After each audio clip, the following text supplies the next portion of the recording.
Muito bom dia a todas e todos. É um prazer estar aqui. Quero agradecer o Leonardo Atush pelo convite, cumprimentar o Márcio Chaer, Tereza Cruvinel, um abraço especial ao meu querido amigo Marco Aurélio de Carvalho.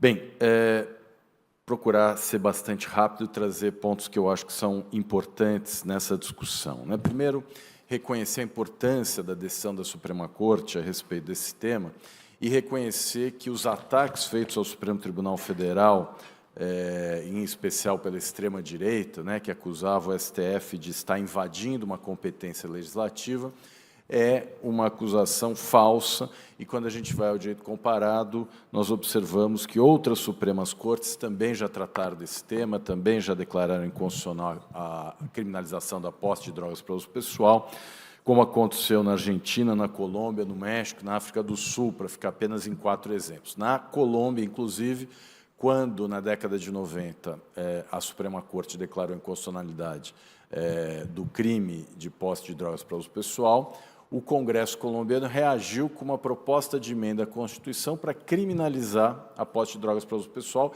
exatamente como o Congresso brasileiro está fazendo agora com a PEC 45. E essa proposta de emenda à Constituição foi aprovada pelo Congresso colombiano e, posteriormente, a Suprema Corte voltou a declarar inconstitucional a proposta de emenda à Constituição. Então, esse precedente, me parece, deixa muito claro que, numa democracia como a brasileira, que tem a Constituição que temos, não é? Quem dá a última palavra sobre controle de constitucionalidade é o Judiciário, é o Supremo Tribunal Federal, portanto, não há nada de anormal na atividade do Supremo realizar uma função típica como controle de constitucionalidade de normas jurídicas, né?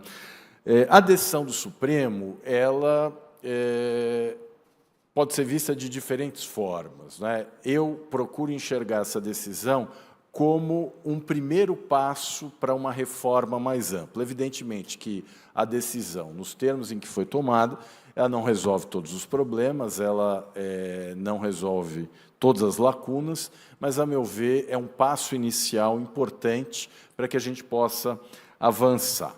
O primeiro ponto que essa decisão consolidou é a ideia de que o usuário ele não pode ser tratado com base na lei penal, mas a partir de uma abordagem de saúde pública, né? Inclusive, a decisão suprema é clara ao fixar as diretrizes da política de drogas em relação ao usuário, né? A questão da abordagem multidisciplinar não criminal, e isso vai exigir a criação de um novo procedimento, né? Também a decisão aborda aquilo que eu considero o maior problema da lei de drogas, que é o excesso de discricionariedade na definição do que é uso e do que é tráfico de drogas, né? Eu chamo, inclusive, de cegueira hermenêutica deliberada essa situação em que pessoas que portam drogas são presumidas traficantes e têm que provar que não são usuários. E aí a questão da cor da pele, da classe social, acaba tendo um papel decisivo.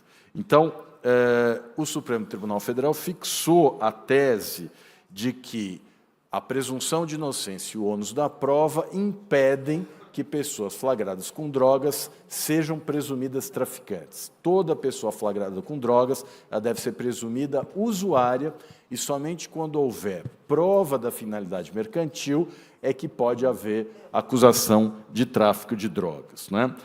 E aí, a fixação da quantidade, no caso da maconha, 40 gramas, ela tem que ser compreendida como uma ferramenta auxiliar, né?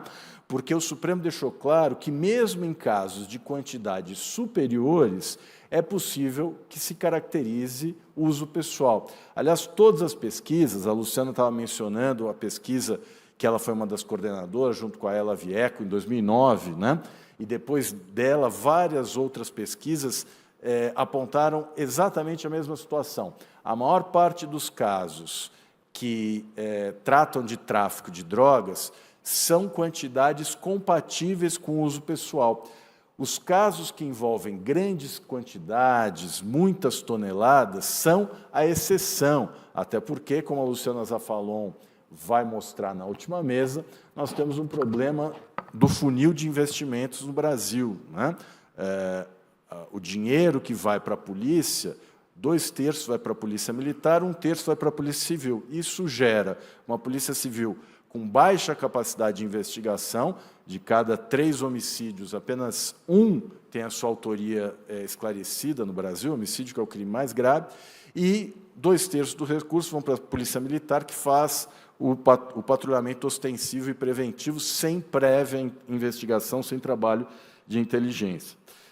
Mas é importante dizer que esse critério da quantidade, no caso da lei portuguesa, houve uma recente alteração justamente para dizer isso. Mesmo pessoas flagradas com quantidades superiores à fixada, elas não podem ser enquadradas como tráfico, a não ser que haja, de fato, uma prova nesse sentido. E o estándar probatório do tráfico de drogas, a meu ver, é o grande tema que surge a partir da decisão do Supremo, porque ele pode, de fato, promover mudanças radicais, né? O que isso significa? Significa que essa prova da finalidade mercantil não pode se restringir ao testemunho policial. Então, a discussão sobre o valor probatório do testemunho policial é central nesse caso, né? Nós não podemos nos contentar com o testemunho policial para que o tráfico de drogas seja caracterizado. É preciso que haja uma corroboração externa. E aí entra o ponto que, a meu ver, é essencial.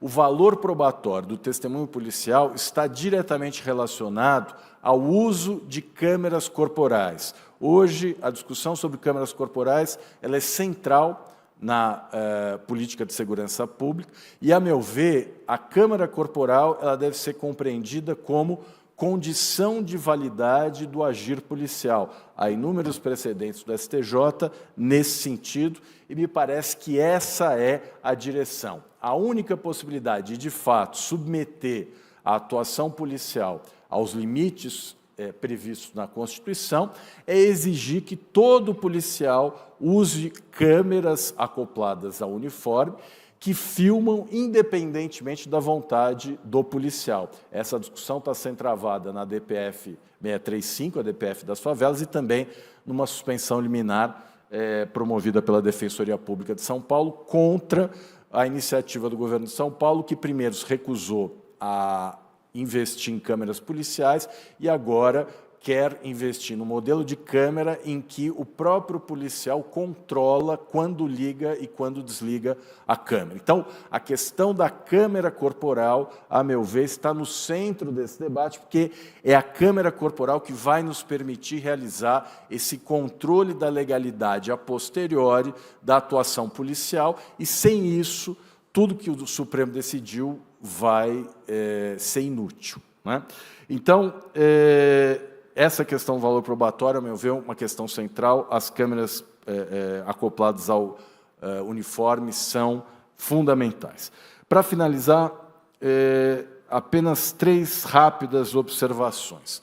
Como a Luciana mencionou, o voto do ministro Gilmar inicialmente abrangia todas as drogas e aí acabou se restringindo apenas à maconha. Foi uma opção política, mas, do ponto de vista jurídico, é absolutamente incompreensível que, onde exista a mesma razão, não exista o mesmo direito, né? Então, a meu ver, o caminho natural é que essa decisão avance para contemplar as outras drogas postas na ilegalidade. Eu estava conversando com o Lanfred, ele estava me dizendo que, dos casos em que houve a revisão de falta grave, não entraram outras substâncias, apenas a maconha. Então, os presos flagrados com cocaína ou outras drogas postas na ilegalidade continuam sofrendo falta grave e regredindo de regime. É preciso avançar para que outras drogas postas na ilegalidade também sejam descriminalizadas, né, a posse para uso pessoal. Um outro ponto que me parece fundamental. No julgamento dos embargos de declaração, o Supremo entendeu que skunk e haxixe não estão abrangidos pela decisão, o que é um erro técnico, né? Skunk e haxixe são maconha, né? É a mesma coisa que dizer que champanhe e vinho rosé não é vinho. Então, há uma relação de gênero e espécie. Maconha é o gênero da qual haxixe e skunk são espécies, de modo que casos envolvendo haxixe e skunk também devem ser abrangidos pela decisão.